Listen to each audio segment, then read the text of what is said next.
Bilang tugon sa pangangailangan ng mga mamamayang naapektuhan ng Bagyong Emong, nagsanib puwersa ang Philippine National Police, Department of Social Welfare and Development, at mga volunteers sa lungsod ng San Fernando, La Union.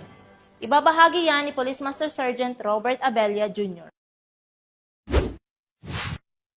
Sa isang makulay na pagpapakita ng pagkakaisa at malasakit, nagsanib puwersa ang mga ahensya ng gobyerno at mga voluntaryong mamamayan upang magtulungan sa pag-unload at pamamahagi ng mga relief packs sa mga residente ng lungsod ng San Fernando na naapektuhan ng Bagyong Emong.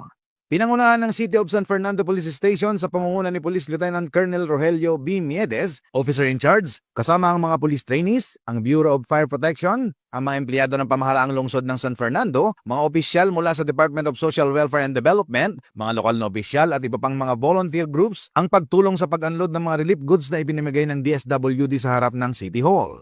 Layunin ng bayanihan na ito na mabilis na makarating sa mga apektadong pamilya ang mga pangunahing pangangailangan upang matulungan silang makabangon mula sa trahedya na dulot ng Bagyong Emong. Ang pagtutulungan ng mga ahensya ng gobyerno at mga mamamayan ay isang magandang halimbawa ng bayanihan sa makabagong panahon.